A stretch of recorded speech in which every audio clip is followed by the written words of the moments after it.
get everything started. So, hello everybody, and welcome to today's episode of Live Feature Rant. On my screen right, of course, Adam, the Hi. the co-host, the dude with now having awesome stuff in the background. I noticed you've got those Yes. paintings and stuff. Well, or pictures. Yeah, I removed my desk again back to where it was originally because I figured this was more interesting than looking at my bed. But don't worry, you still have paneling. I know you guys love the paneling, so I there's still some love that paneling. wood paneling. We're actually going to be getting some wood flooring here next month, so I'm really looking forward Hey, to I that. just want to before we dive in proper and we introduce our guests, I just want to give a big shout out to Brass, who is at home sick today. Apparently, she is puking her guts out. I believe is what she was telling people on Twitter. So, I told her we would wish her well and a speedy recovery on the show today. So, get better, Brass. I can just imagine hearing her say it. I'm puking my guts out here. Exactly. So, who do we got on the show with us today? This Kremchek guy. So y'all have been seeing him around a lot. You've been seeing him in my channel here a lot. Has been on Dead Feature Rant. Is one of my kind of moderator folks for some of the various shows. So, and of course, somebody I got a chance to meet at SOE Live, which a lot of connections happen there, and I really hope we can get you there next year, Adam. Or hopefully Me too. SOE will I get you there next year. Hey, it would be nice. It would be nice. I very much missed. I was living vicariously through the live streams, and I very much wanted to be there. So who knows? I mean, the job hunt continues. It hasn't gone anywhere yet, but if I can get myself employed, I promise to the gods of the internet that I will be at SOE Live next year. Very cool. Very cool.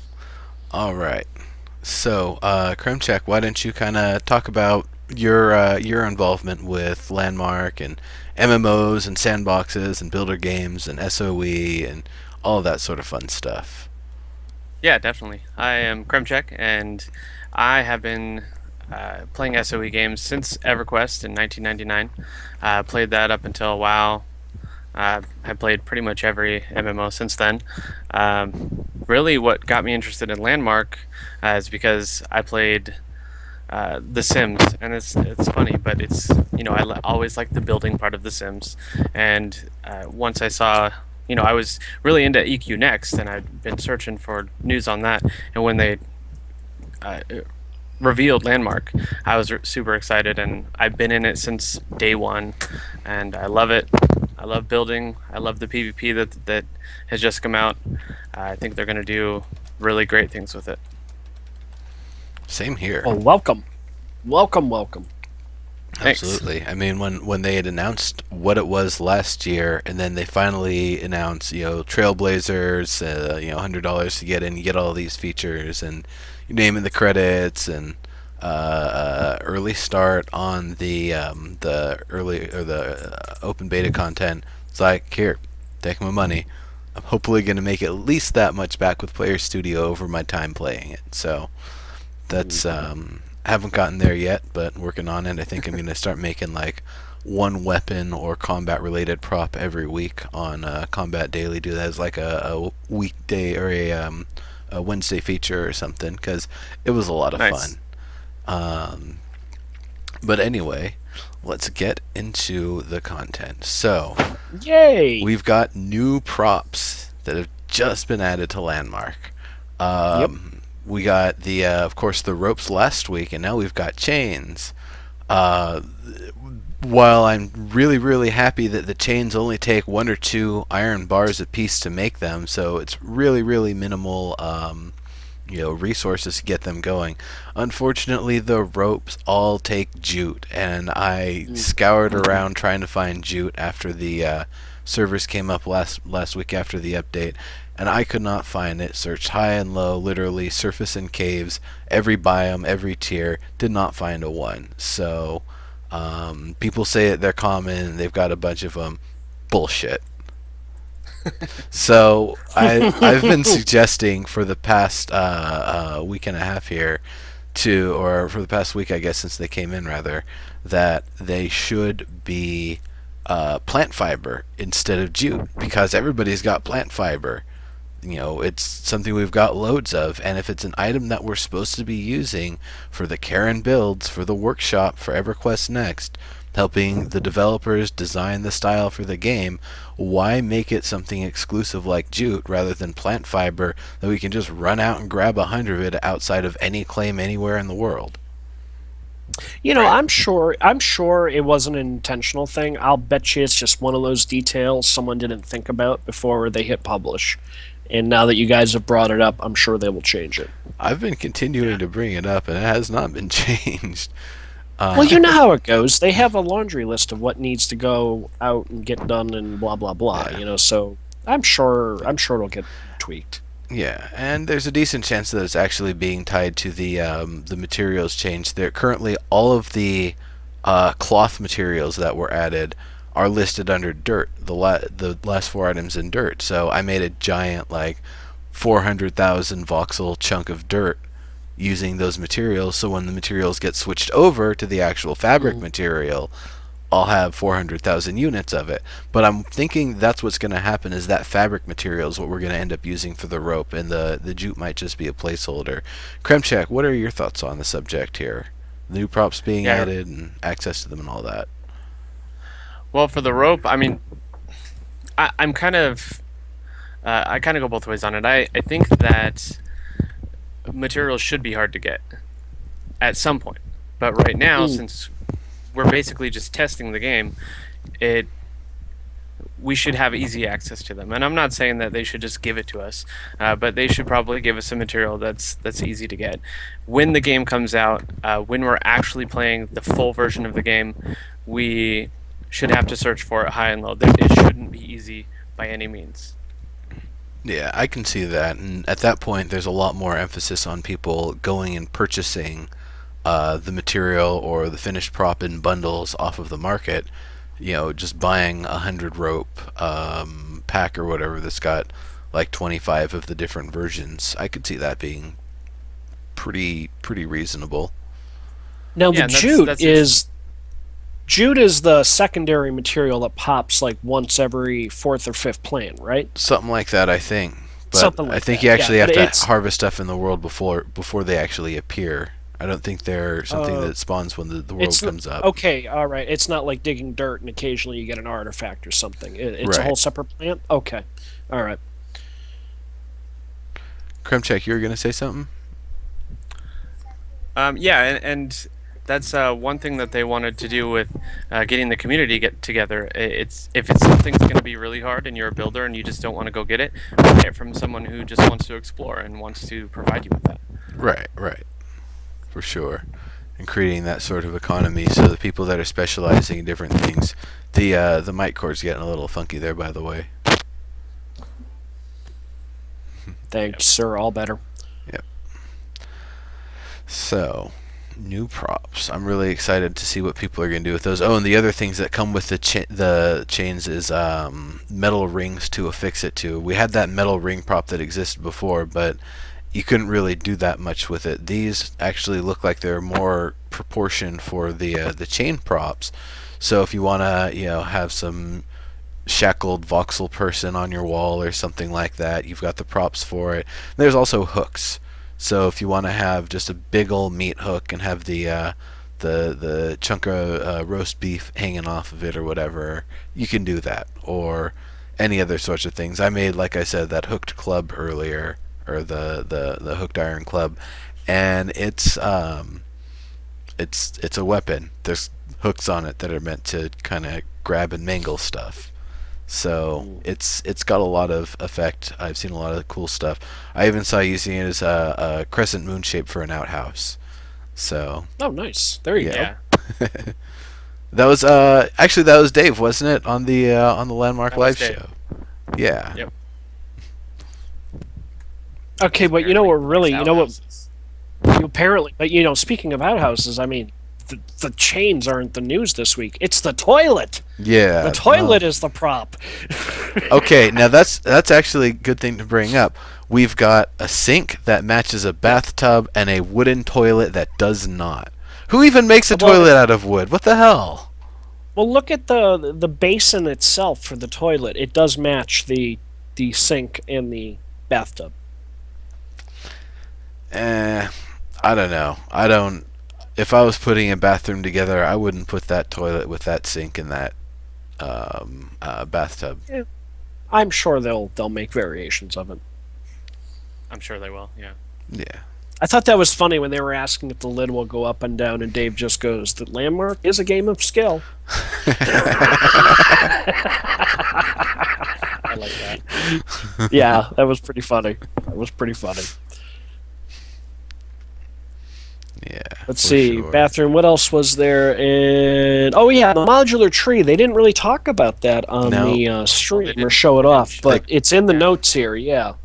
Yep. They cut up the Oops. large banyan tree into the different parts that you can add and remove at your leisure. And it's actually not listed under tree props. I believe it was listed under plant props when I checked for that earlier. So if you're looking for the chunks of the tree in the trees, you're in the wrong place for some reason. Mm, Once again, an oversight before someone hit publish. It's such a non-issue. probably. I guess Yeah, maybe it not was sure it'll get. technically they are plant props, but it isn't a complete tree. So yeah, I don't know. It'll be nice when we get a little bit more organization in there. I don't know when that's coming along, but I'll really be excited for that sort of stuff. By the way, DeJello, thank you very much for hosting the channel, and see you in chat there. Good to see you there, buddy. Have either of you played with the modular tree at all? No, not yet. I'm currently my gaming computer is down for repairs, so I'm only on my laptop at the moment, and the game runs about 5 frames a second without any of the multi-threading support. So I'm anxiously awaiting that fix before I can really get back to moving through the world in a reliable manner. Yeah, my laptop is the same way. Yeah, it may be. I should be able to once they get things tweaked and fixed. I should be able to squeeze out 15 or 20 frames a second on this, but until that fix goes in, it's not happening. Yeah. But Yeah, have either of you guys actually played with the prop tree yet? Nope. I haven't. I'm really looking forward to seeing what I can do though, or what I can do with it. Has anyone seen a build that is good enough for EQ next, or do builders not have all the right tools yet? I would I've seen a say few. yes. I saw one or two. I mean, definitely a few in the contests we've seen that have been just wow. That's ready to go in the game. At least in my Yeah, opinion. with the Dark Elf town that they showed off during SOE Live, there was a player that had like 3 or 4 buildings of his in that town. Yeah.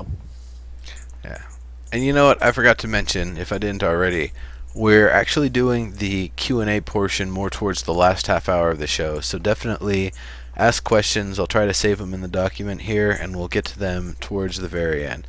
Unless it's something obvious like Krona's questions with all those trees, who needs a toilet, people who like to poop in clean water. Anyway,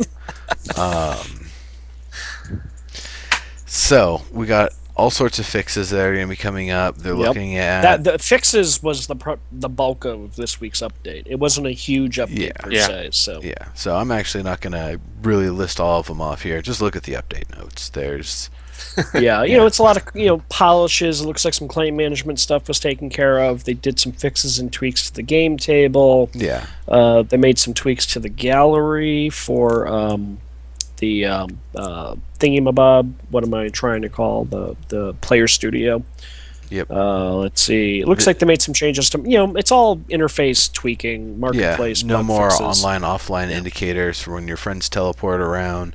The undo Yep. redo stack order should be fixed. Things shouldn't be able to break that, which I didn't realize there were things that broke it, but I'm glad I haven't run into any of those issues because that would totally suck. That PvP Refresh my arena memory. search is going to be nice to play around with. I didn't try it Yeah. earlier, but Yeah, it is. have you actually tried it, Kremchek? No. It's gonna be nice.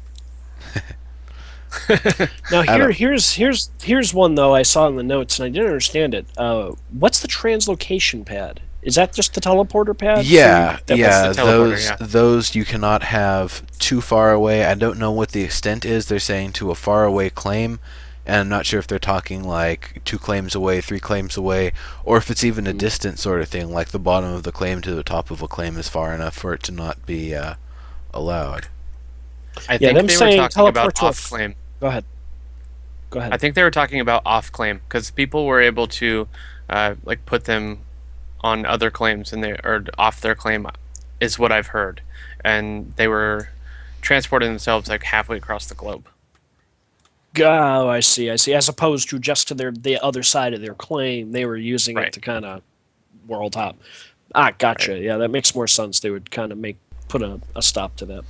So that's Other kind of a thing funny here. thing. Other thing we were just mentioning optimization. This is the last of the bug fixes in here.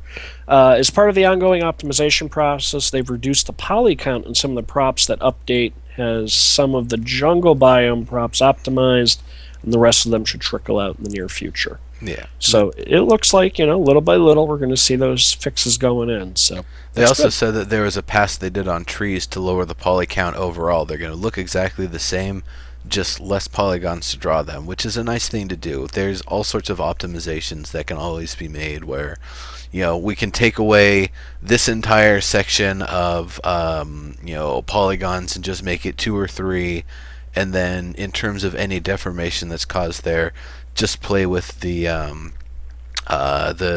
curves and the angles and all of that sort of stuff, and you can get it pretty damn close, if not 100% close to how it was before. So there's a lot of things that can be done to do that, and even though they talk about that draw calls are a lot more impact than polygons and poly count is still a huge thing, especially because voxels are such a big wild pile of free floating polygons out there that I can imagine it's even as optimized as things can get with it in terms of dealing with a lot of polygons at once, there's still just a lot of them out there that are being drawn and being handled, especially because the caves and other stuff is still being rendered and processed even though you don't need it.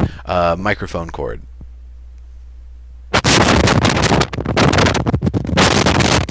Earsplosion.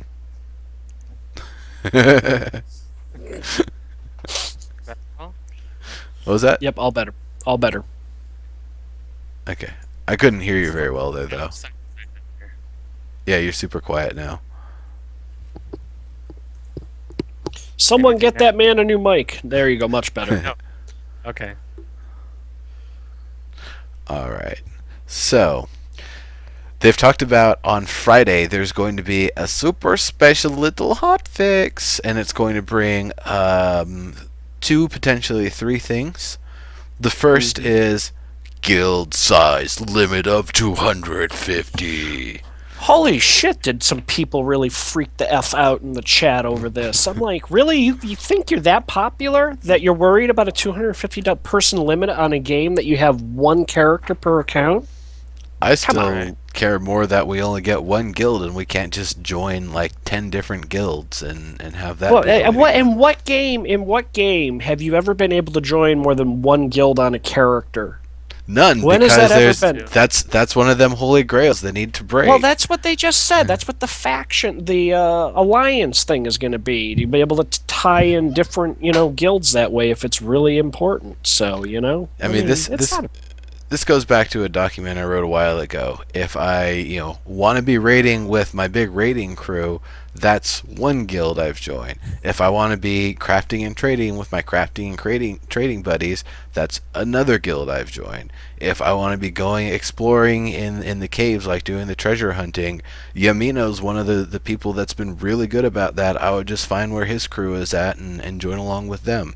So that's the sort of thing that, having different groups to either segment what you're doing or have different, groups of people that you're kind of doing different stuff with, rather than being limited to 1 group that you can only be in ever. And this stems from something going back to when I was playing World of Warcraft, where my major raiding group and the people that I did my PvP with were 2 separate guilds, and so there were a lot of conflicts when I was trying to work with both and coordinate with both, or just try to figure out what's going on in one, because I can only be a member of one of them at a time. Now, I have some folks who are piping up right now talking about which games. Apparently, Guild Wars 2 lets you multi guild, and Elder Scrolls Online lets you multi guild. Two games no one's really playing, by the way. Uh, again, I'm sure they will change it as time goes on, but I find it really hard to believe, and I think someone is just, you know, blowing smoke if they're claiming they're already close to the 250 cap in the beta at this point. I find that very hard to believe. I don't honestly. I would imagine what's they're called. The one that Tenma and Dephonic and a lot of people are part of. It's a big Gilder group. They already had a lot of people back in Alpha, and I would imagine numbers. Well, I think. Yeah. So, no, go ahead. Go ahead. I'd imagine numbers have probably gone up since then, and I'd imagine there's a lot of groups that came from other games that have come here or will be coming here. Guilds of over 1,000 that have existed in various other games, or that they're consolidating from a bunch of different games to Landmark. Like I could imagine Warrior Nation would probably have a strong presence here, and they're a group that plays a lot of different games. Well, here's what I would say is I think right now people who are probably close to this cap are probably live streamers of some sort or another. So you're going to get everybody jumping in right now. Kremchek, You guys, Mike Blowing. it's probably just going to be a case of, for now, you'll have to be more aggressive about removing inactives. That's all. And again, it makes it sound like the Hujimajigger, the alliance thing will solve this problem. It's not a huge deal. I wouldn't really want to be in a guild that had more than 250. Matter of fact, I wouldn't want to be in a guild that had 250 active people going all the time. That's too big. That's too big. Yeah, sure. Like like Dave said, yeah, there's always someone around, but how well do you know these people? I Yeah, would like the biggest guild I was ever a part of in SWG was, I want to say, what was the limit? I don't remember.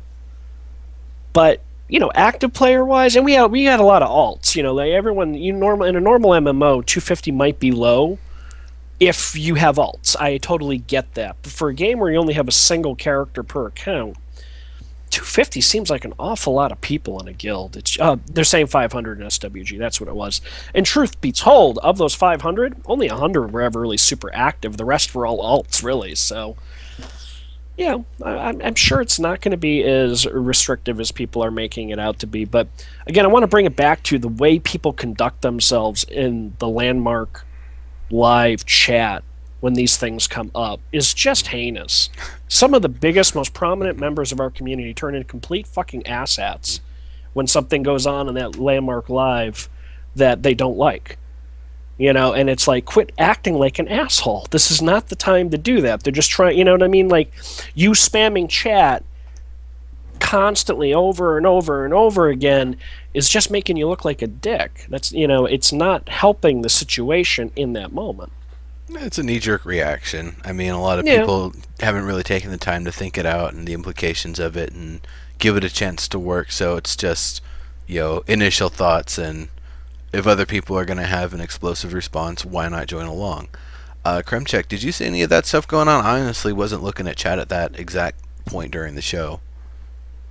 Yeah, basically everybody was going off about that, and really there was a couple times where the reactions were bad, and probably that was the biggest one. And the thing that I didn't like the most was probably I think it was Tenma said that I'm never, I'm not a part of a guild, I'm part of a community. Blah, Yeah, blah, blah. he was playing the word description game of yeah, exactly. He was definitely leading that, and everybody was copying and pasting what he was saying. Every single person, it was like that's what Enough already. What did it for me? Yeah, was that that was copied probably 100 times in that 10 minutes. It was ridiculous.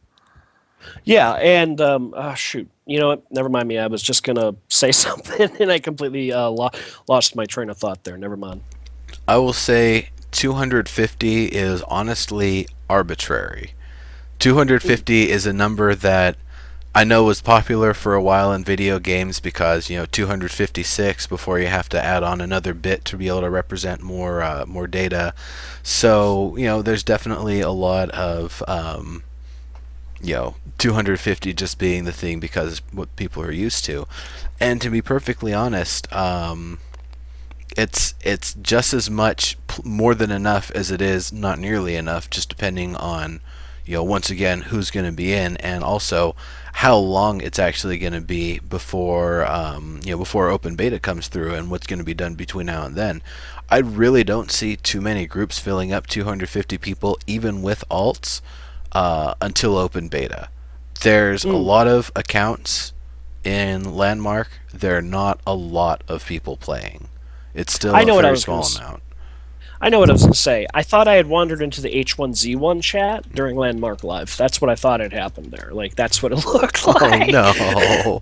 That's how bad it was. That's how bad it was. I thought I had wandered into the H1Z1 chat. That between that and the one guy who kept demanding EverQuest Online Adventures come back. Yeah, that I'm guy. like, dude, nobody except you and 4 other people on the planet give a shit about EverQuest Online Adventures. Hey, it was technically the first MMO I ever played, and I don't give a shit about EverQuest Online Adventures. Right. Go play the real one, EverQuest. It's still there, up and running. Same fucking game. Looks better too. Yeah, Yeah, back I to the just, guilds, I I've been in large guilds, and I've been in small guilds, and the best time I've had is in a small guild. If Yeah. you have a guild that's with 250 people, you're going to have your clique anyway. It's going to be your group of 5 to 15 people that like to hang out together, like to do stuff together, and you're not even going to know anyone else in the guild. So why not have your guild of 15 people? True. And yeah, it's see, community building. Okay, so let's bring it back, the spamming of, I'm not a, yeah, like Diggs is saying, is not a member of a guild, is a member of a community. You don't want to fracture up the community alliance is nice, but don't limit us based on some number. To talk about you want to be a member of a community and then encourage people to act like asshats in the chat is not community building. It makes you a fucking hypocrite. So, I mean, yeah, whatever. Like I said, I didn't really see that part, and they don't really record the chat roll, so I honestly have no way to see what the reaction was like, how long it was, who participated. But I understand it's something people are passionate about, and us being totally. I totally get that. The folks are passionate, but there's a way to do it and a way not to do it, and we get it. But at the end of the day, I think for the average person, 250 people will be plenty fine for the foreseeable future. It shouldn't be that big a deal. And if it becomes an issue, I'm sure they'll raise the cap. That's all I have to say about that. Yeah. Thank you. Yeah, I mean, once again, they're going to be listening to us on this. If it really becomes a huge issue and it's something that, that's all they're hearing from us, they'll do something about it. Kremchek, were you going to say something there? No, I'm just trying to round up my kid, and yeah, that's it. And also again, let's really face it. There's going to be a lot of folks who are here hanging out right now because I'm sorry, I see it, and I'm not naming names, and I'm certainly not picking on anybody, but I'll tell you, I have seen the same very public-facing fans running around WildStar, going to be trying to be the next thing in WildStar. I've seen these same folks running around in Star Wars: The Old Republic, trying to be the next big thing in Star Wars. Like, I've seen these folks roll from one game to the other. Are you talking about a type of individual or these very specific people? Specific people who are very streamers and stuff like that. Who are like famous MMO players, people who work for the magazines. They're always just rolling into whatever the new thing is. So when Landmark comes out and is officially out in the world, they will roll on to the next thing. Like the people, there's a faction of players who like being involved until the game goes live. And then, for whatever reason, they like to be on the bleeding edge of, I'm a hip kid, I'm a cool kid, or, everyone's always looking to roll on to the next thing. Or they're able to try it for long enough during the closed or open beta or whatever that, they've seen it for what it is and don't care to play it on for longer. Oh, I know a lot of I've people do 2 weeks yeah, and 1 month sessions on a specific game, so I can yeah, definitely and they see that burn sort of out stuff. well. But Yeah. let's kind of bring the subject back to Landmark here. Is there anything else that you wanted to say on the subject of guild size limits, alliances, multiple guilds, multiple alliances, any of that sort of stuff? And I'm gonna offer it up to you too, Kremchek, if there's anything else you wanted to say on guilds or alliances or groups or any of that sort of stuff. Last word here, and then we're gonna be moving on. Small guilds, big alliances, perfect. All right, Yeah, I'm the same. I very much feel the same. We agree. Kremchek, We little agree. mic We're breathing. right. You're wrong. Moving on. All right. So the September item, we've been waiting and waiting and waiting, and Mm. it's I understand a lot of people see it as like, oh my god, that's just as underwhelming as the Iron Portcullis. It's the 10 pack of special glassy, transparent moving platforms, or translucent. Which I think is a great idea. And Same you here. mark my words. The minute it gets out to the general populace of the forums that these are the new giveaway, there will be another major freak out from the people who are like, I don't do social media. I live in my basement. I don't watch Twitch. What the fuck is this thing called the internet? What am I doing here? How do you not do social media if you live in your basement? My god. All you're doing is just fucking drinking soda and sniffing your own farts. So, I mean, I've already got like 8 people that are gonna be getting this the code here, and of course, I think I don't have either of you on the list, but you know what? I'll send them to you guys too. Why not? I would love. Well, you Actually, you were Kremchek, fine. Kremchek, I really want to see it in your arena because it's already Yeah. all glassy and transparent as it is. So that'll be Right, really once he nice to announced see. it. You're either Once they announced You're it, I either was like, gonna I give have me to one- have that. yeah. You're either going to give me one for being a co-host on the show, or I will sit in your chat and spam entry into your contest until I win one. So either way, I'm going to get some. Right, exactly. Yeah. Yeah. But yeah, I'm really excited to play with them and see what they're going to be all about. It's Yeah. going to be a really nice sort of thing, going to be able to add a different sort of touch. These are the special elevator that takes you to the boss room instead of the normal elevators that take you to the rest of the crappy dungeon. These are going to be, I've seen moving doors in arenas where you're stuck. You have to wait a moment. I think this was Pantera's arena, where you have to wait for the moving platform to actually slide back up out of the way before you can go past it into the next area. I'd love to see the glass used for that for sure.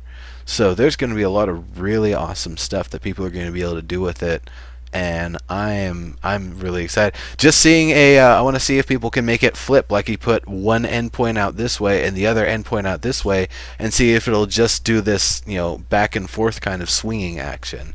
So I'm really excited to see what sort of stuff we're going to be doing. Yes, that did happen, Felix. Well, I'm wondering, obviously we'll see it in the next day or two, how clear they are, and if you could, I've seen one of those arenas. I don't remember which one it is that has just a big wall that runs around it, and there are like arches.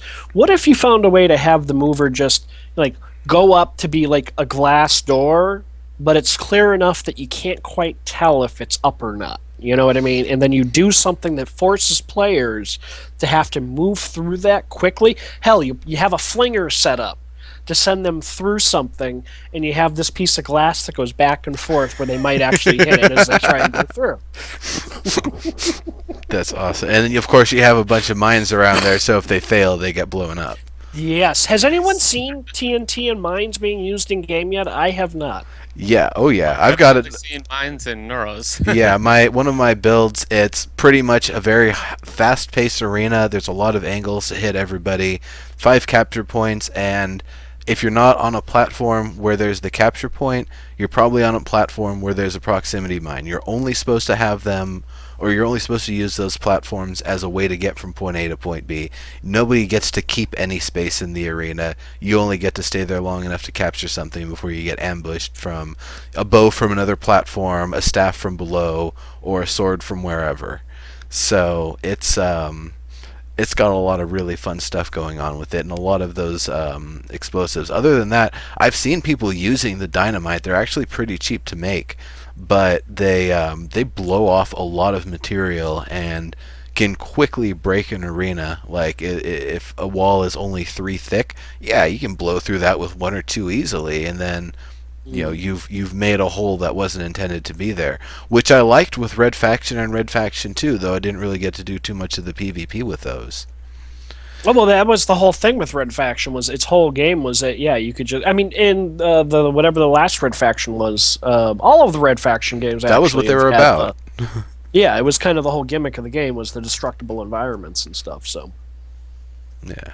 Kremchek, did you play any of those, the Red Faction series? I did not actually. I got 1 and 2 when I was working at THQ. It was like $5 for each one, so hell yeah, why not? yeah, Um, I still stand by. I think the first game is a classic, and everyone should give it a try at some point. It's a great. It's actually it's a fun story, and it does a really good job of putting you in the center, making you feel like you're a hero without your character ever saying a word, which becomes kind of a joke in the game. But um, two, the latest one. Again, they've gotten so far from what the first one, like the tight storytelling that it was, Yeah. but definitely one of those games I recommend folks check out at some point if you've never given it Yeah. a try. So, I think now that we're starting to drift on to other subjects, we've probably talked about the glass platforms, the 10x bundles. That's the one other thing I wanted to say. I don't know if we're going to be able to redeem more than one code. The portcullis, you could redeem more than one code. These, I believe, you're probably only going to be able to redeem the one code, so that way they spread out, more who gets access to them, and that's why it's a 10 pack instead of just one. So you don't just get one, iron portcullis, and then you have to maybe try to win 1 or 2 others if you actually need 3 for your build. Instead, you get 10, and then you have the option to trade those off to other people for other stuff. And of course, because it's from a code, when the open beta starts and from there on, you will have them. So it's really nice to be able to have something like that when the game, just goes live. I can see a lot of people making minimalist arenas that's just dirt and then items that they're going to get from their previous purchases and code entries, specifically so when landmark day 1 hits, they can just dig up a little bit of dirt, plop down their old arena from back in closed beta, and be one of the few places that's a real kickin' happening spot to be at. So I'm really excited for that sort of stuff. Excellent. So let's Um, let's let's see. Next on your notes here says maybe falling damage on. Because I haven't teleported in a while. I've kind of just hung out on my claim.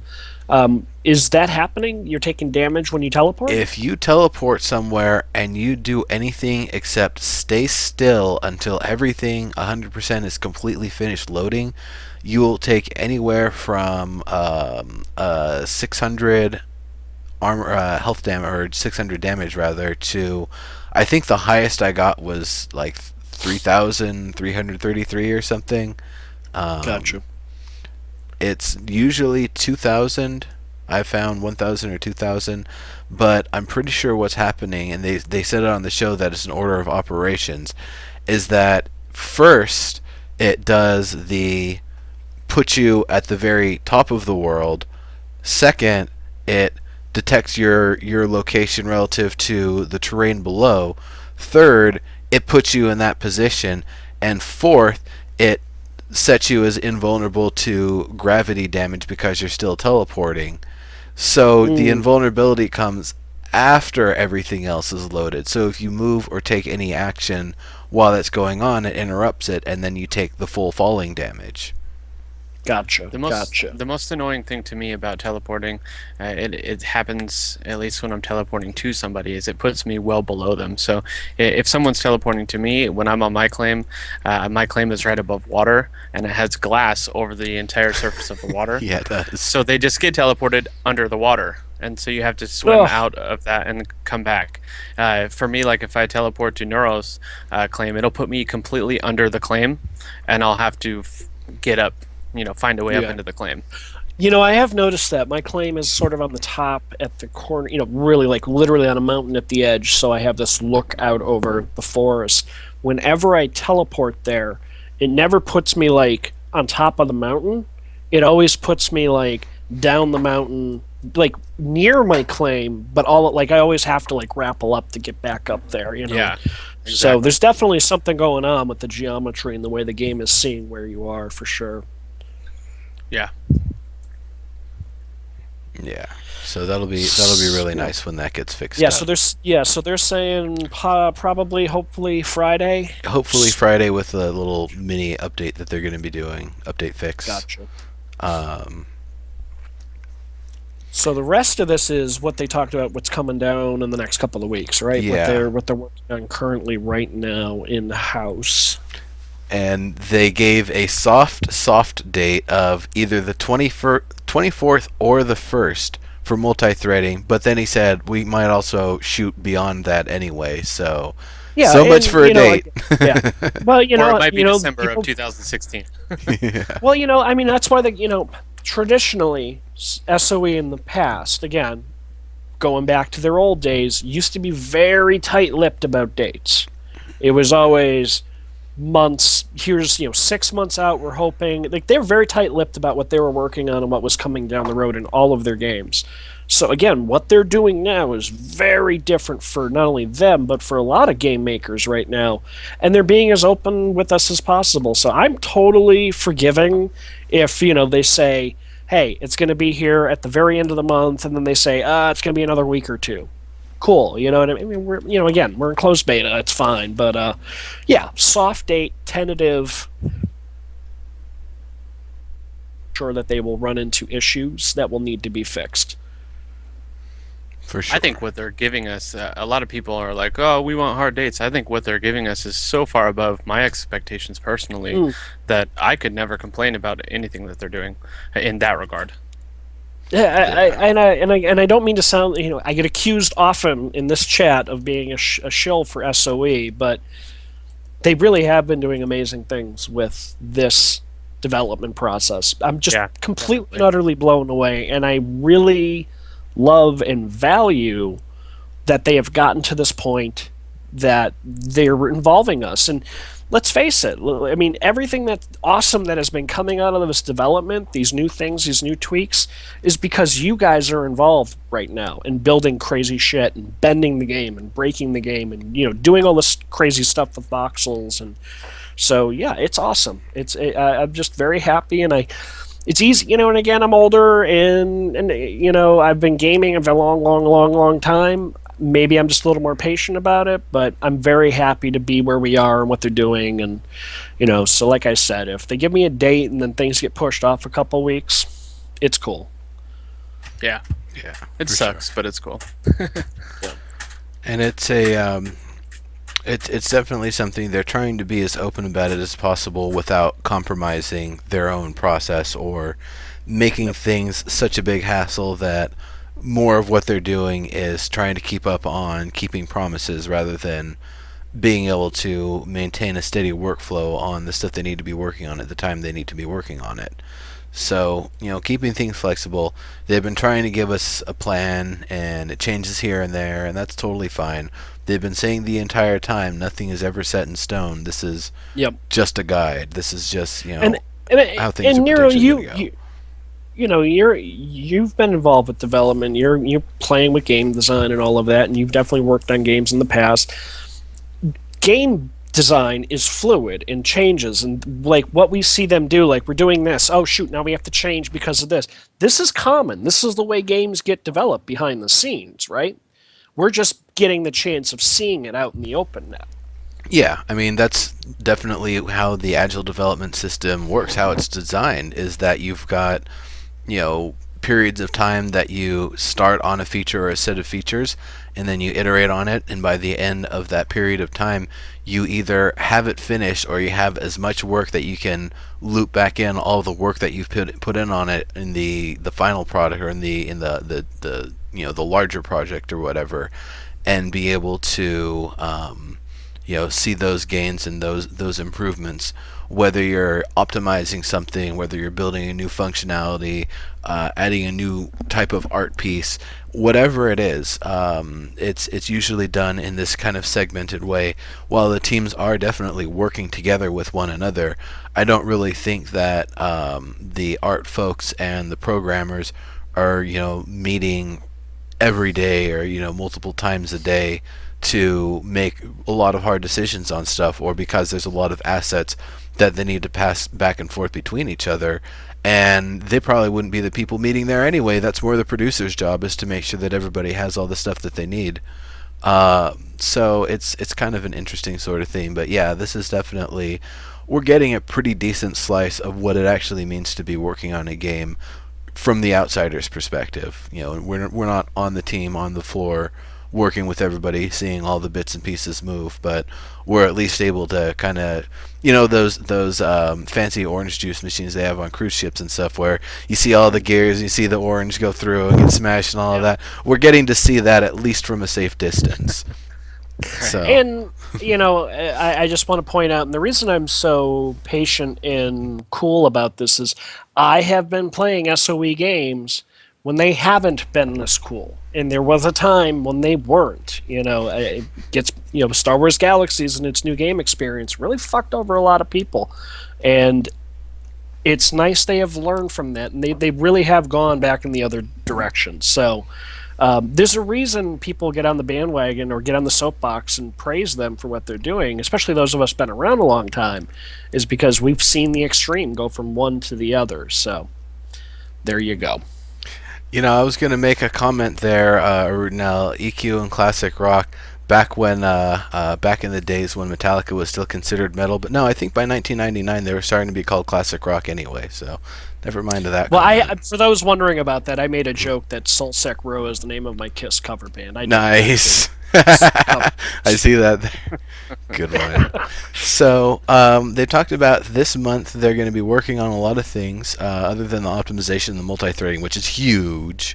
Increased template space, that's also huge. I've been at the 3 million limit. I've got an alt account with like at least 1 million plus on it. Hell, I put down one of those builds a couple days ago. That build itself is from alpha. It's like 450,000 worked stone. I had to even get some from Kremchek to be able to finish it off. But then I looked at the other templates I've got on that. One of them's like 600,000, and I think there's another one in the 500-600,000 range. So I've already got over 1.5 times their maximum voxel limit occupied, and I'm just getting started. So it's definitely something that I'll be really excited to see when they open it up. Even if it's something we have to pay for to get access to 10 million, whatever. You just as long as it's something you can easily grab, yeah, absolutely. Yeah. They've also been talking about the rebalancing on heroic movement. We saw the first little inkling of that today with the energy consumption for using the grappler cut by 50%. So you don't use it 3 times and then you're out of juice, which that's definitely a nice improvement. Especially if you're in the heat of a battle, you haven't been struck for 10 seconds. You see your chance to grapple away, but you can't because you're still out of energy from all that dodging you've been doing trying to get to that point. So it's definitely not going to be as limiting. Well, I think that the idea is they're trying to find the right balance of you being able to have the option of grappling, but it not breaking combat at the same time, and you know what I mean. So there's gonna be some tweaking back and forth as they kind of find the right energy maintenance balance for that. Yeah. I don't know why neurobotoxin wasn't the moderator, but whatever. I just noticed that. Huh, strange. That's okay. I sometimes Twitch has been weird today. On my end, the Landmark live chat was showing me I was a moderator. I don't know. I was like, I don't think that's right. I don't think I'm a moderator in this channel. Just start banning Omid.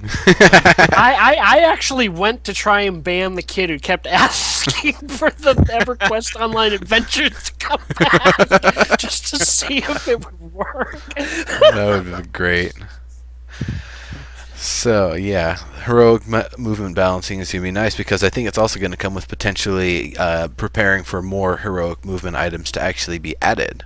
We know there's only going to be grapplers in the grappler slot. It's a grappler slot. I asked about that at the Q&A. That's where ledge grabbing was actually revealed to us, even though David just told us about it casually at the dev brunch right before that.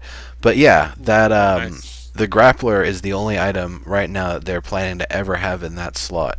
So in terms of other heroic movement stuff, it would be things to potentially increase your leaps or change your jump instead of being a high velocity at the start, slowing down at the top, and then high velocity on the way back down, to be more of an elevator that you press a button and you just float upward until you reach your jump height, and then kind of float back downward. That's definitely something I could see Oh, them that's adding. interesting. That Or that could be huge with aiming, but it would also make it to where it's very easy to aim at you if you know that that's going to be happening. right, but a lot of the context of heroic items, I think, is going to be more about getting around in the world, not so much, dodging people during PvP. Because it sounds like they potentially are going to be limiting that. We've heard back and forth on that one, Yeah. and I still don't know, especially if they're going to limit trinkets for PvP. Are they going to limit trinkets for PvE? Like if we're fighting monsters in the world. I'm So sure. I'm sure, because at the end of the day, that's how you balance the game, really. Right.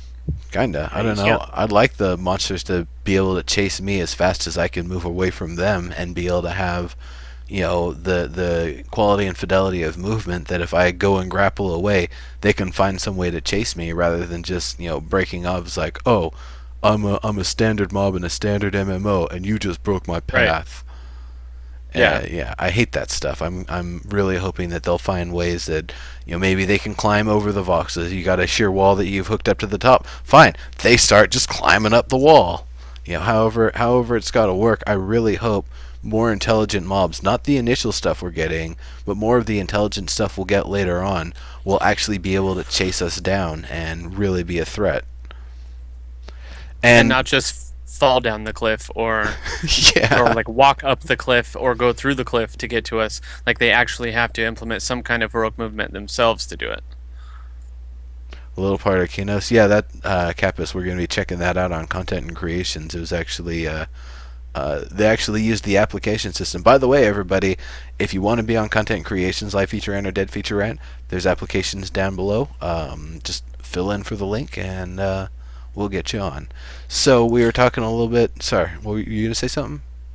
I was just going to say, someone was asking about, making a little part of Quanios, and I was just pointing out in the chat that a couple months ago, someone had a complete copy of Calithan built up, a replica of the Fae city, basically. It was miniaturized, but it was a complete copy. Like, even had all the ramps correct and everything. I was pretty impressed. Nice. Yeah. Yeah. Locknars, I want bowling. I want to be able to put down pins and sit down a lane and oil patterns and all of that. That's way later down the road. So the other thing, we were kind of talking about combat there a little bit. Um, Monsters and non-combat animals will be coming next month. I So was it's surprised by that. awesome. I'm like, wow, we're that close, huh? That's pretty cool. I mean, That is cool. they could have potentially started with monsters and tried to maybe have PvP a little bit later on, or just delayed everything but PvP was ready enough that they were able to give it to us a little bit earlier. Because the real major thing with it, I think, is the pathing, and I think every time someone shows a freaky new build to Steve Klug, his brain explodes trying to think of how he's gonna, how the pathing is gonna work. So pathing. That is probably the biggest thing with monsters and why it's taken so long for them to be able to be added. And one of the things that's going to be a real triumph of Landmark and EverQuest Next as well is creatures that can actually react to real-time environment changes and what's going on in the world. If there's some ability to fell a tree rather than harvesting it and use it to make a barricade, well, that creature is going to find some way around it. And they're going to use their pathing abilities that are provided to them to see, can't go this way, can't go this way, can't go this way. Maybe I can burrow under it. Maybe I can destroy it. Maybe if I go around this way, I can try to head them off at the pass if they're going that way too. It just jumps straight over it if they've got the hops for it. So I could definitely see that sort of stuff being the thing that really shows what's going to be awesome with EverQuest Next and what is awesome with Landmark is, being able to have truly legit AI pathing. There's a lot of games out there, static games, that don't have those sorts of issues, that don't have that good of pathing. So this will truly be like a next gen pathing system. Well, Oh there's yeah. so much about not only this game but next that has truly never been done before to the degree they're doing it, combined with other elements that have never been done before. That they're breaking new ground on all sorts of fronts here right now. So yeah, it makes sense they've had something internally going for a while, but I really was surprised that they were saying mobs and whatnot most likely next month. So we'll see. So Um, by non-combat animals, what do you think that's going to be like? Are they going to be like the rabbits, deer, and things in, Yeah. say, World of Warcraft, where you can kill them but they won't fight back? Well, I don't know if they're going to be neutral creatures like in World of Warcraft, where you can still attack them and have be interactable, or if it's the sort of thing that they're just kind of running around and scurrying around. If you blow up the area where they're at with the dynamite, they'll just kind of safely land in the bottom of the crater and scurry out or whatever. Well, I know in EverQuest 2, they have, wildlife running around that is not mobs per se. That's kind of how they are. They're killable by you, but they don't they're one shot kills usually. They're not like anything that's major, Right. and I don't think they drop any sort of resource because all of the resourcing comes from clicking the nodes and everything. So, yeah, who knows? You know what might be interesting is if they find a way to add harvesting to the game where killing deer gives you pelts or meat or something that could be used down the road for something Yeah. else. Yeah, I've always wondered about that. If say we could get some kind of trophy from an animal. So if you kill an elk or something with a 14-point rack, can we take that? And that's the only way you can get it and put that up in our claim. I think that would be a really neat thing, or have like a bear skin rug or something like Yeah, that. and that actually gets into a document that I had a while back about the way that you fight things and kill them should be relative to what kind of loot you get off of them. So if you want to hunt a deer for a trophy or something like that, you actually have to use a bow and you actually have to be 40 meters or further away. Otherwise, Right. the ensuing events, you're not able to follow up and finish it off that way. Maybe it detects you and it turns or something like that, or whatever the circumstance. Something, or if you use a different type of weapon, if you blast it with a fireball, you've got some cooked, charred, mangled thing instead of Yeah. the perfect trophy deer that you're trying to take down. So Yeah, that would be cool. yeah, that's the sort of stuff. But I actually talked with Dave about that at E3 2 years ago. We were talking about the idea of trees that fire maybe will work, and if fire doesn't work because it's like too wet and too sappy, trying to use lightning to split it, or trying to freeze it to make the leaves fall off and reduce its regeneration, the photosynthesis and whatever. So yeah, Sounds awesome. that's the sort of stuff. I don't know if that's actually going to happen, but we definitely talked about it, and he seemed really excited about the discussion. So we're starting to get into the Q&A time. There are only a couple other things to talk about on the notes. Yeah. So we're gonna. Real quick here, they said they want to do tables for games beyond just PvP, which I think is very cool, and I look forward to that idea. And VoIP going into the game soon too. Yeah, because a lot of people talked about wanting to do racetracks and puzzles and stuff like that. So those will be Yeah. the other types of game tables, and that'll be really nice. Mazes where you actually have a timer and maybe a scoreboard. That would be awesome. Um, Mhm. Yeah, Kappas is just real quick to kind of wrap up here. We were talking about the AI a few minutes ago. Kappas is telling us he thinks we're being way too over optimistic about the AI, and we just want to point out to him, Kappas, that go do a Google search on Storybricks, and you'll find out exactly because that's the technology they're using. There's a lot of material out there about it. We're not we're not overhyping. We're very much in the wheelhouse of Well, the things we're expecting to be able to do. it's a combination thing- of the story bricks and the pathing that's really going to make them come to Yeah. life. Go ahead, Kremchek. One thing that I was wondering, and I'd like to know what you guys think about it. Um, they were talking a lot at SOE Live about how the enemies are going to. So how the factions are going to react to each other. So one faction can be at war with another faction, and then you can help either faction, and they're going to show that and all that. What I was wondering if are they going, since they're going to be thinking for themselves. Say you have like max faction with a certain group of people, and another player has max faction with another group of people that have their borders touching, and that player comes to your faction's area and kills you. Like, is there going to be a point where your faction will then become angry at the faction that they are aligned with, and that could cause them to start fighting? That's what it sounded like. We would have that kind of thing would be probable.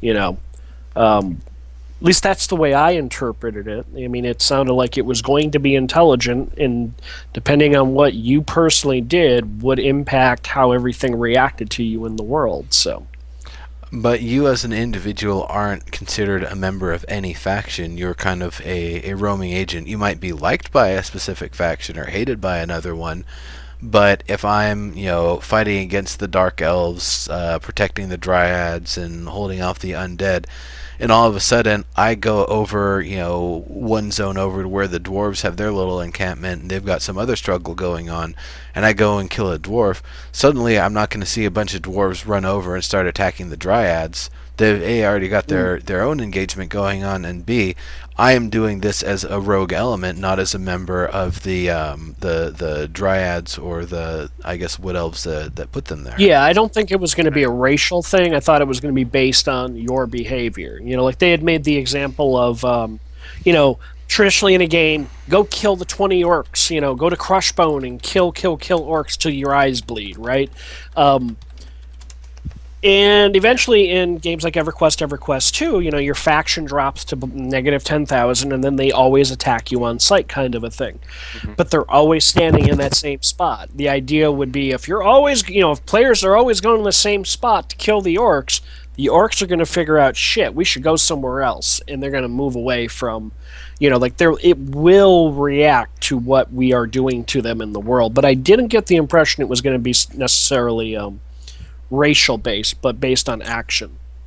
So basically, what you're saying is that it's only going to react to what you do to an NPC, not to a player character. So I think, though, if they made it to where that certain factions would react to PvP also, it would actually I think kind of it bring will. everything together as a whole. So if That is if you interesting. PvP or if you kill somebody in you know a faction that they're aligned with area, if they could tie that in to PvE, then that would actually make the whole world make more sense as a whole. I'm pretty sure it will tie in with PvP. If I'm defending the Dryads and you're an aggressor working with the Dark Elves, and you and I are fighting each other, we're still kind of representing the factions Right. that we're allied with in this conflict. So, and I think that's actually one of the things that will actually make opportunities for PvP. You might not Right. necessarily be able to attack somebody out in the wild, but when they're representing the despicable dark elves and and I'm representing the dryads who are actually protecting the region, well, there's going to be that conflict coming from that, and I have to be able to kill the other player at that point, especially if they're attacking something Right. I'm actively trying to defend. There is a dryad sitting right there, a dark elf attacking it. If I can't attack that dark elf, there's something really, really wrong. Oh yeah, definitely. But what I would like to see is know that PvE is going to affect your chances at PvP or your ability to PvP. But I would like to see if PvP could affect something in the game. So you go out and kill people, and that triggers an event, and now you just change the world by killing a player, instead of just going out and just relentlessly killing people just for no reason. Because in the end, when you're PvPing, if it's just open world, unless they have some kind of prize for you, it really just means nothing. But if they could tie it into some sort of PvE, then that would actually make it meaningful to the world. Yeah. Now that I've mentioned it here, I'm wondering if Rosong is actually going to be something you have to interface with to kind of turn on that, yes, I am helping this faction in this conflict, or if there's an NPC you talk to, or if there's a menu you interface with, how that's going to work to actually declare that you're part of one faction, or even part of two factions in a multi-way faction, or if that can even be a possibility.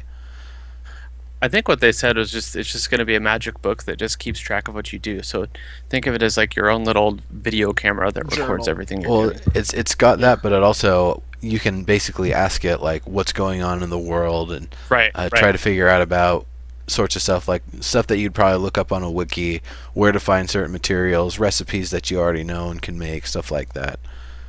right. Kill 300 orcs, not there, no faction, Yeah, the chat is kind of Yeah. going back and forth. They're doing a lot of theory crafting about how this might work, but we're all just completely speculating at this Yeah. point. Oh yeah, yeah.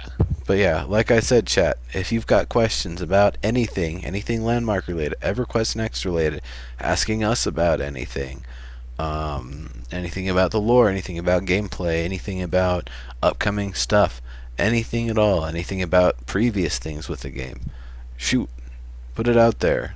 We've got another 10-15 minutes before we wrap up here, so definitely do ask the questions. I know there were a lot of questions earlier. As far as who you represent, will that be based on what you wear? No. I Doubt don't that. know that there will be any tie between your aesthetics and... Actually, there is potentially the ability for That what you wear to cool. represent, because they've talked about, well, if you're the person wearing the crown prop, then everybody's going to recognize you as the king and bow down to you when you walk Right, around. right. So But that's just generally basic speaking- storybrick stuff. Go ahead. But That would generally actually be speaking, cool. yeah. Go ahead. No, go ahead. Go Go ahead. ahead, Krieger. Oh, Oh, I was go. just tying that back, tying that back with what I was saying. That would actually be really cool if you could declare your allegiance to somebody, and then at that point, something that you did would affect how other factions would perceive the faction that you have declared. I would just point out that SOE, especially at this point in all of their games, you go look at EverQuest, EverQuest 2, they have always, especially the last 10 years, or the last 5-6 years easily, lean towards letting players do whatever they want with their appearance. You know what I mean? In EverQuest 2, they have an appearance tab, and then you have your normal armor tab. So I can always look the same on my Fey Wizard, looking cute in her little skimpy dress, while underneath, in the real, she's wearing whatever the latest armor is she just looted in the game. I suspect Right. we will have a very similar thing in EverQuest Oh, yeah. next. For sure.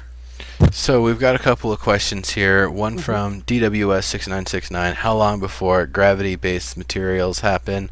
They show the ability to break off individual meshes through the destruction, and it was a test version. I believe I think it was on the Voxel farm sort of stuff, not the actual landmark or the Hang Forza on, engine. I have to time out Kappas because he's being a. No, I'm just kidding.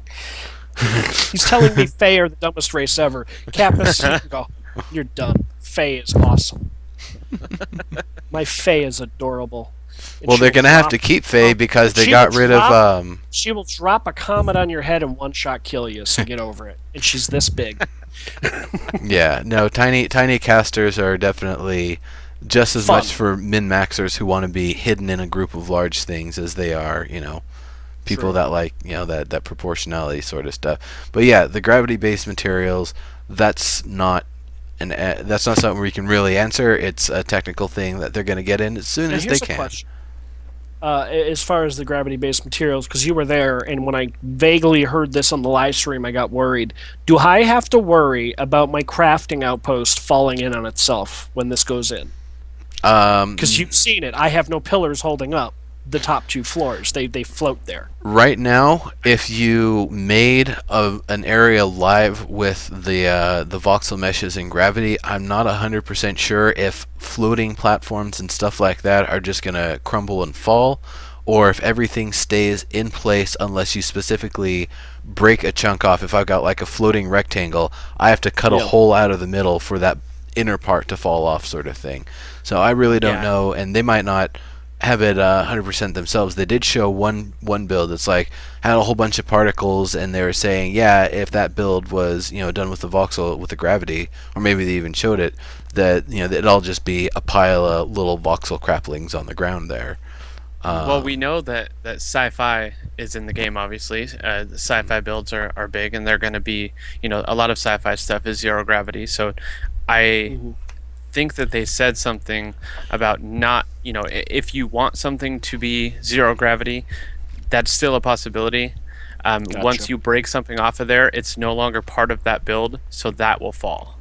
Gotcha. Okay. Because that's in theory what I was. I'm still kind of waiting for like a crystalline structure to be able. Like in theory, I want it to look like it. The platforms are being held up by ancient magic. Like columns of light or something. Yeah. They just haven't quite gotten anything that's allowed me to pull that off yet. But that's why it's sitting the way it is right now. Little by little, I keep adding to my build. As new things come out, I'm like, all right, now I add this. Now I add this.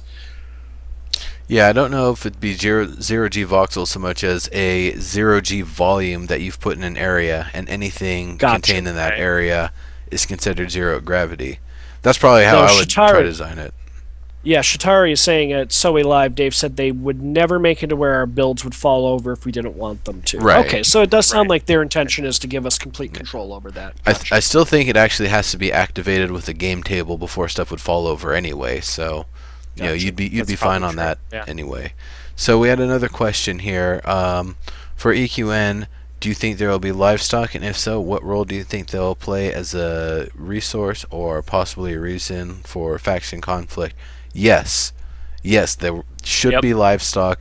There should be, not just plants and resources like minerals that you collect in the world. There should also be things you actually have to collect through farming, through, Yeah. owning and maintaining livestock and stuff like that. Being able to actually, do the whole cowboy thing where you and your buddies are trying to wrangle a big old pack of things from one location to the other and try not to lose too many. Yeah, I could definitely see that sort of stuff going in. And then being the possible for regional or possible reason for factional conflict, absolutely. I mean, just looking at real world examples, X culture says this animal is sacred. Y culture says this animal is delicious. They share a border. Kung fu fight. I mean, that's gonna happen. There you go. Yep. So I agree. we got another question here from Krona. Question is, would Fallen Pieces reset during a PvP match or would it be after? So right now it's actually weird. If an arena goes for long enough, damage that you do in that arena actually replenishes and regenerates before the battle is over. I was on Pantera's claim and we were doing some battle there, and we found you can bust through a couple places and get to some of the capture points quicker. But by the end of the battle, like the last couple minutes of the battle, I was trying to get back to those places, and unfortunately it had already sealed back over. So I'm pretty sure right now it's on a timer and we don't have the ability to set that timer as far as I'm aware. But eventually we'll probably get a timer for that sort of thing and probably be able to set it that it regenerates at those time intervals or a specific amount of time from when the event happens, or totally waits till the end of the game. I'm sure I would that'll be hope to controllable. Get that ability. Gotcha. Yeah. Yeah, Kremchek, your arena in particular, I think people could just mess up with dynamite. that's probably true. I'm trying to make the platforms big enough to where you can throw dynamite all over and still have a way to get up, though. Yeah. So we'll see.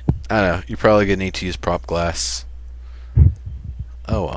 That's not happening. Yeah. I have prop glass on the bottom, and I'm actually replacing it once I get enough glass. It's like 100,000 glass I'm gonna need to replace, or actually, it's gonna probably be like 300,000 glass to replace the whole bottom, because for some reason some of the prop glass just keeps like I'll log in, like 2 or 3 of the 1x1 prop glass parts are just gone, and then I have to go build more prop glass, place them down, log out, log back in. Another couple are gone in different places. Arudinel pigs are delicious, my friend. That's a great idea. Saying he's going to make a race of pig worshippers. So they'll be at war with Nice. everyone because everyone agrees pigs are delicious. Um, when are we getting spear weapons?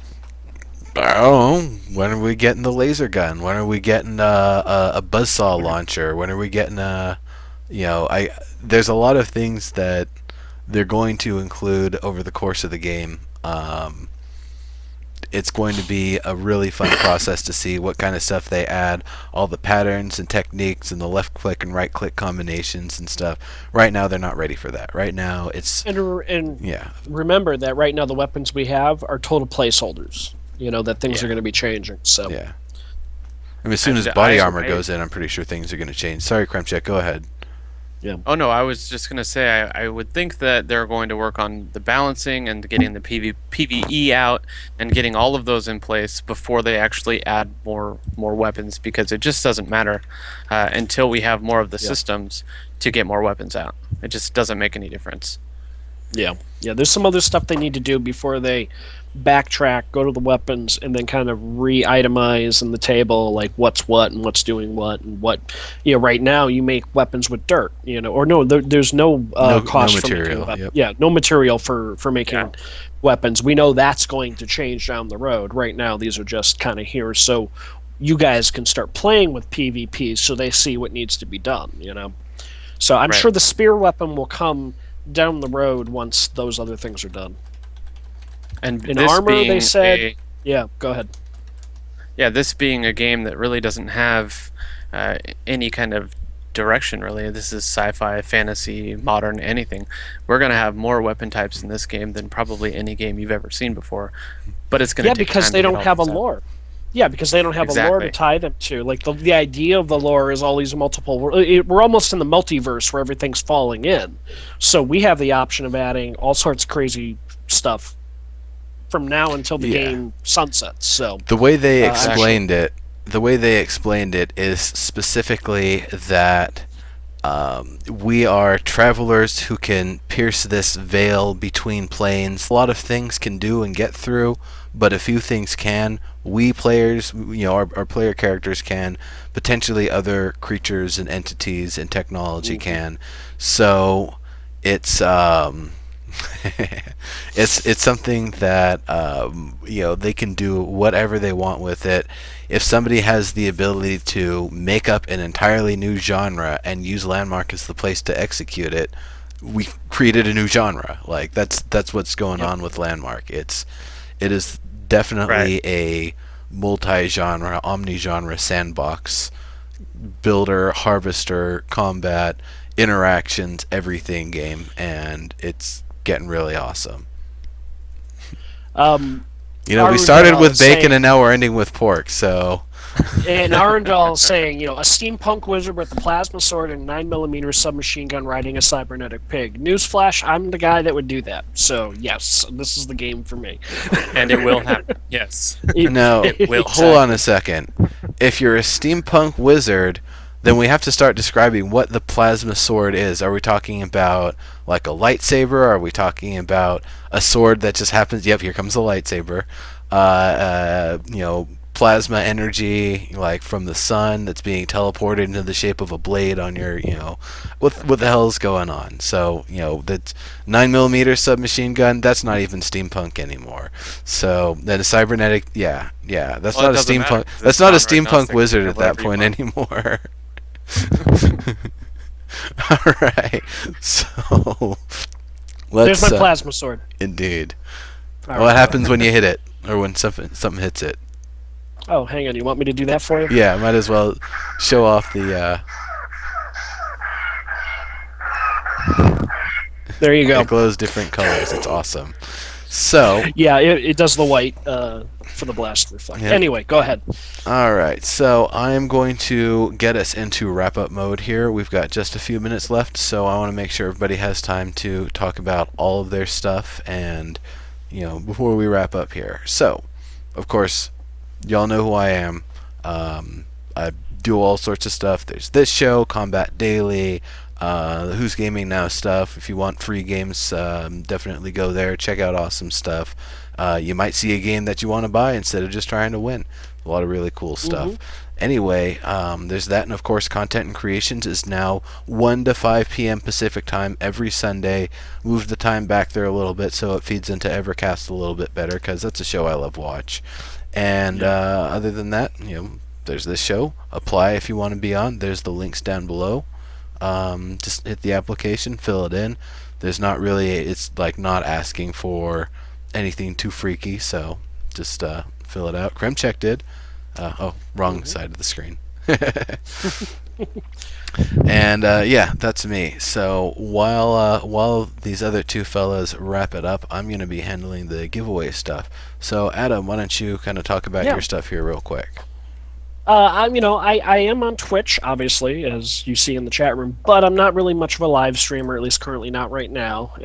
You're welcome to follow me, but you're not going to be getting notices I'm doing anything. However, if you go to YouTube, same is here, AT0MXII is the name of my channel. Go on over, check it out. It's sometimes it's video game stuff, sometimes it's movie stuff, but it's always geek related. Generally, a lot of crossover with what you folks are interested in here. So, I would appreciate it if you check it out. And I'm on Twitter, the same thing, AT0MXII. Gotcha. And passing it over to Kremchek there.